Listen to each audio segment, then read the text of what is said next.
Welcome back everyone, and today we're stepping out of the Mojave wasteland and into the real world. We're tracking down the actual places that inspired Fallout New Vegas, from the Strip to Hoover Dam and tiny desert towns like Goodsprings. You'll see how Obsidian transformed real Nevada history into one of the most legendary game worlds ever made.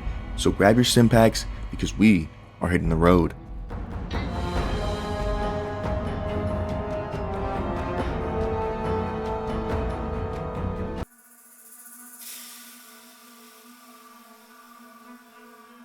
As you can see, we are at where it all begins.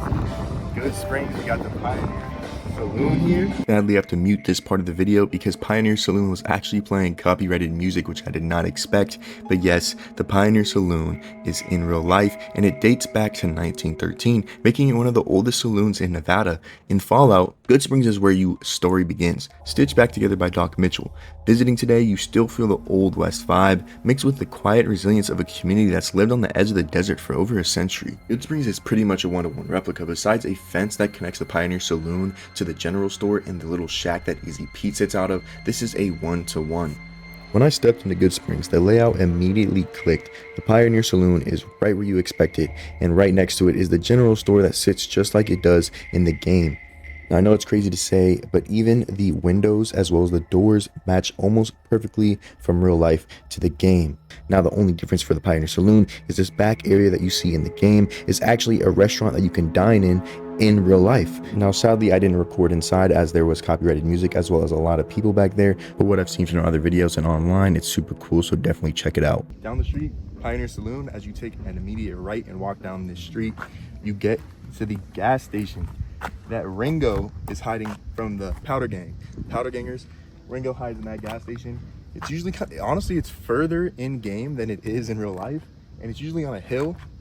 But I think this is also the shack. This is where you meet your first Securitron and the guy that saved you in the beginning of the game, Victor. This is Victor's shack. As you can see, it's pretty much identical and almost in the exact same spot as it is in the game. Now, the only thing that the shack is missing is the Securitron sitting out front. But other than that, it looks pretty much identical with the same deck or awning style at the front with the pillars off the same main road as it is in real life, right across the street from the gas station. Now, as it goes for the gas station, it doesn't look anything alike except for the sign that says Poseidon Energy. It looks kind of similar, but other than that, pretty much nothing. And somewhere down the street, we're gonna go to the schoolhouse. So let's go to the schoolhouse. Let's go. So we made it to the Goodsprings Elementary School. I don't want to get too close to it just because, you know, grown man filming elementary school. Now, if you have played even 30 minutes of Fallout New Vegas, you've already been to this schoolhouse, but I'm going to show you this again just to show you that the bell tower and the chimney, or whatever you want to call it, is identical to it in real life. I got pretty close and I can say the layout is exactly the same. But if you look down that way, down the road, that would be where Doc's house is, where you get fixed up in the very early stages of the game. Goodsprings seems so far on the trip to Vegas as the most populated city, way more populated than Primm or any of the other cities we've gone to, Nipton, anything else like that. This is by far the most populated, and it's actually popping in Pioneer Saloon. We won't go inside because there's copyrighted music and it's pretty popping in there. So I don't want to, you know, disrupt anything, but yeah, let's go check out the other places.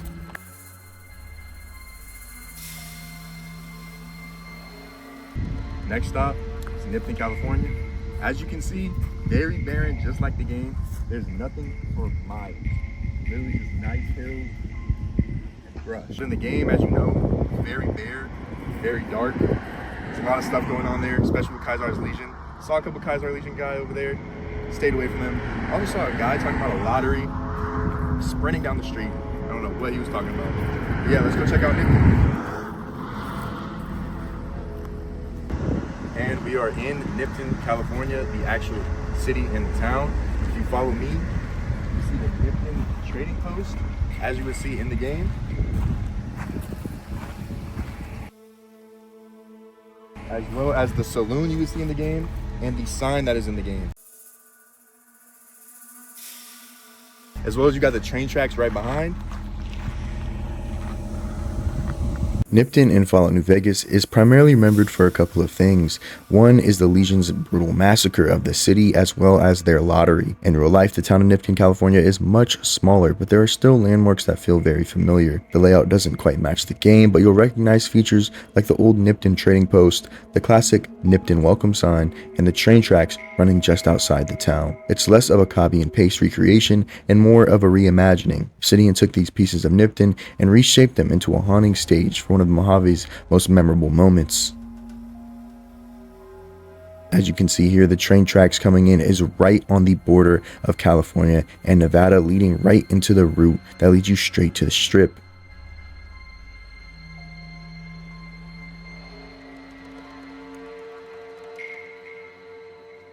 Now, another thing to point out that in real life, there is no Nipton Hall in Nipton, California, and there's not even a building even close to the size of the Nipton Hall we see in game. The only building that even looked remotely working or up was a Nipton Center that said open at all times, and there wasn't even anyone there. I don't think there was even another person in the town while I was walking around. But although Nipton is not recognizable by its layout, it is recognizable by the points of interest in this location. I definitely suggest you check it out. Just like in the game, there's nobody here. I've not seen a single other person, but I mean, it's a vibey town. I like it. It feels just like you're in real Vegas. So let's go check out the next stop. Now, a quick history lesson before we go on to the next town. Nipton itself has a very long history. It started as a mining camp in the early 1900s, shifted into a small desert community, and over the years it's been sold, resold, and even briefly pitched as a marijuana tourism town. Today, it's nearly a ghost town, but the eerie emptiness makes it feel even closer to its Fallout counterpart. And on the way to our next stop, we can see off the freeway Ivanpah Solar Power Facility, which is also known as Helios 1, found within Fallout New Vegas, one of the most striking locations within the game.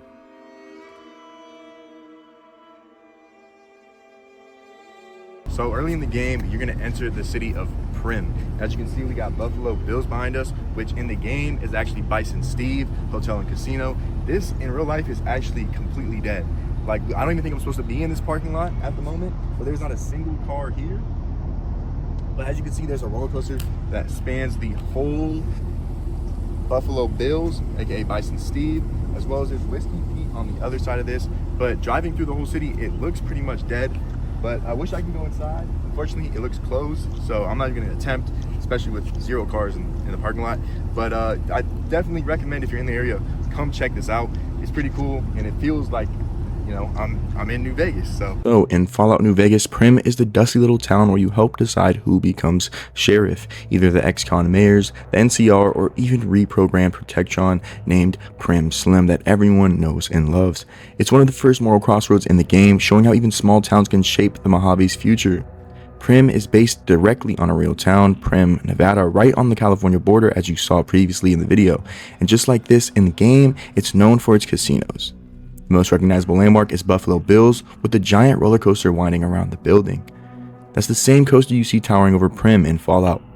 The in-game Bison Steve Casino is a real nod to Buffalo Bills, while the Vicky and Vance's Casino references another real-world spot, Whiskey Pete's. In-game, Primm feels like a struggling outpost hanging on by a thread. In real life, it's a quiet border town with a history of gaming, roadside attractions, and a roller coaster that used to be one of the tallest in the world. It's another case where Obsidian took the real Nevada, dialed it up to fit it into the Mojave wasteland.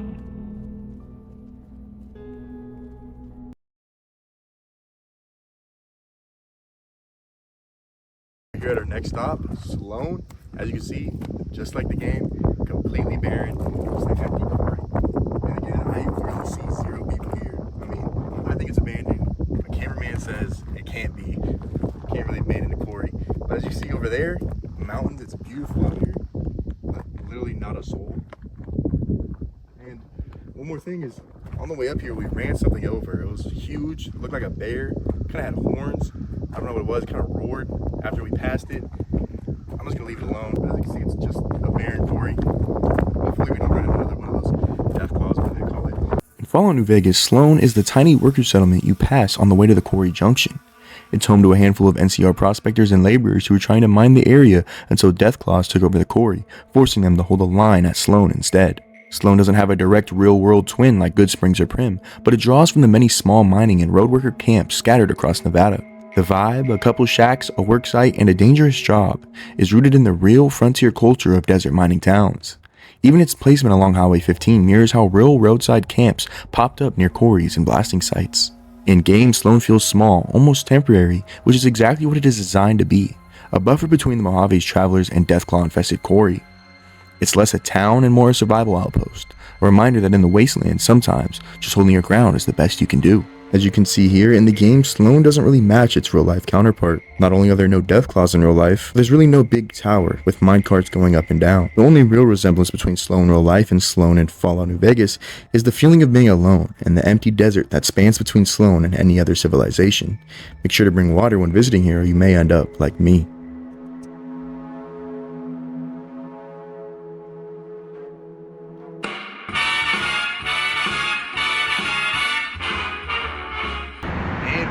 Here to the main attraction. Sorry if it's loud, we got a lot of cars driving by.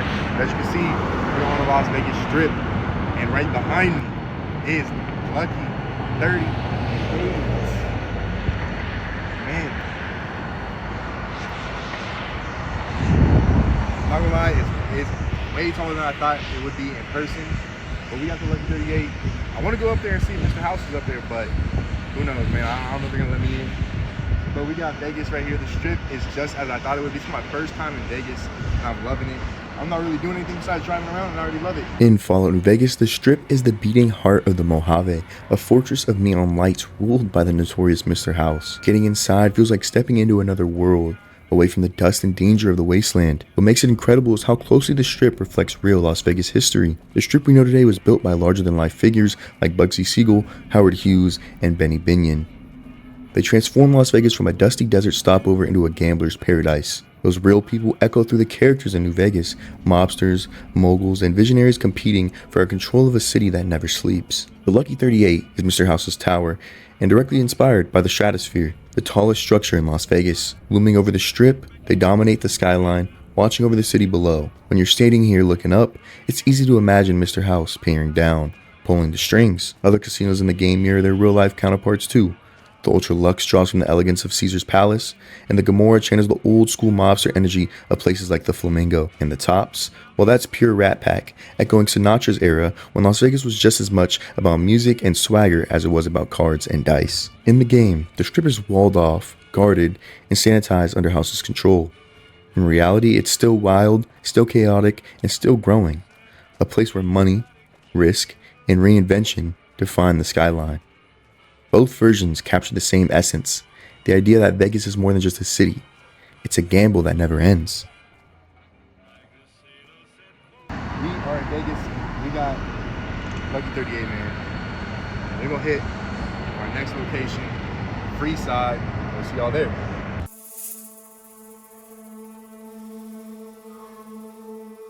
Here at Fremont Street, aka Freeside, known in Las Vegas, in Fallout New Vegas as well. And we are at the famous Atomic Wrangler scene in Fallout, and here is called Atomic Liquor. Now, unfortunately, I do gotta mute this part of the video as the store next door was playing copyrighted music, but I'm pretty much just saying Atomic Liquor, or Atomic Wrangler as you see in Fallout New Vegas, is closed in real life. Like, I don't think it ever opened. It might open at night, but I didn't stick around long enough to find out, because this place is actually dangerous. A lot of the people in the comment section were telling me that Fremont is pretty dangerous, so don't go here at night. Like, I would not come here at night. In Fallout New Vegas, just outside the Strip's guarded gates lies Freeside, a crumbling district where the NCR, the Kings, and desperate locals all scrape by in the shadow of the neon lights. It's the rough edge of Vegas, a place that shows what happens when you don't have caps, clout, or a secure Jean escort. Freeside is modeled after Fremont Street, the real old Vegas. Before the mega casinos of the Strip, Fremont was the heart of gambling, mob deals, and neon lights. But the 20th century, it had become run down, overshadowed by the Strip, exactly the relationship we see in game between Freeside and Mr. House walled off paradise. One of Freeside's landmark is the Atomic Wrangler Casino you've seen in the video earlier, run by the Garrett twins. It's a smaller, seedier operation compared to the Strip's high-class establishments. The Wrangler represents the kinds of hustlers-run casinos that thrived in Old Vegas, smoky, cramped, and willing to make deals on the side. The name itself nods to the atomic age that defined mid-century Nevada when nuclear testing was a part of Vegas tourism. Freeside in the game isn't just about gambling, it's about survival. Street kids, addicts, and opportunists all mix with factions like the Kings, who cling to identity in a chaotic wasteland. And the contrast is very real. Fremont Street today has been revitalized, but its history as the rougher side of Vegas still lingers. The strip may shine, but Freeside shows what gets left behind in its glow. We're gonna go to the next spot. We'll see y'all there.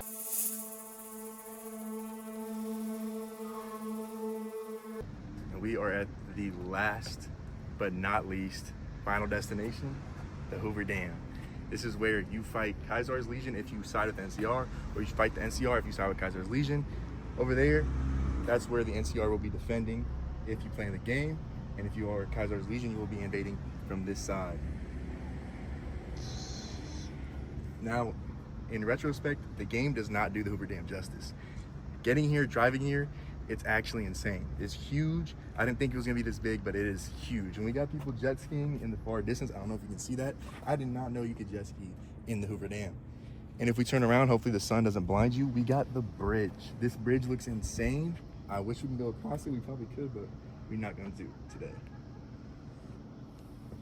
In Fallout New Vegas, the Hoover Dam is the single most important landmark in the Mojave.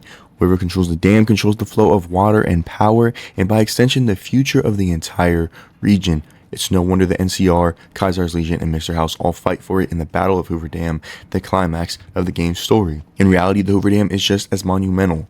Built during the Great Depression and completed in 1936, it was an engineering marvel of its time. It harnessed the Colorado River to generate hydroelectric power, create Lake Mead, and provide water to millions across Nevada, Arizona, and California. Without it, modern Las Vegas couldn't exist. During construction, tens of thousands of workers came to Nevada Desert, living in makeshift camps that grew into towns like Boulder City. The dam wasn't just concrete and steel, it was a symbol of American ambition, a project that turned barren desert into a hub of life and growth. Obsidian captured that legacy perfectly, turning it into an ultimate prize in the Mojave wasteland. In game, standing on top of the dam with factions fighting all around you feels epic, but standing here in real life is just as awe-inspiring. The scale, the history, and the sense of power it represents makes Hoover Dam one of the most iconic links between Fallout New Vegas and the real world.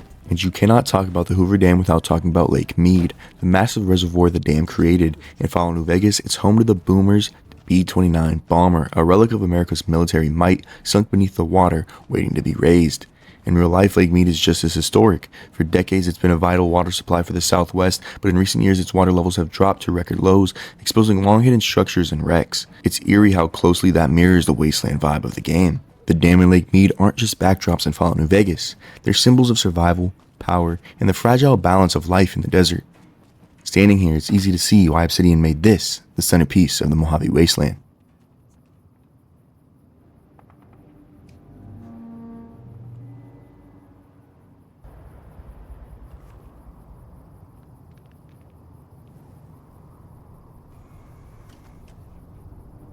But yeah, that's it for the Hoover Dam and Fallout New Vegas' IRL locations. Enjoy the video. Make sure you hit that like, hit that subscribe button, hit that notification bell so you don't miss another episode. And that wraps up my journey through the real-life Mojave, from the quiet streets of Goodsprings to the power of Hoover Dam and everything in between. Walking these roads shows just how closely Fallout New Vegas mirrored reality, and honestly, it makes the game hit even harder.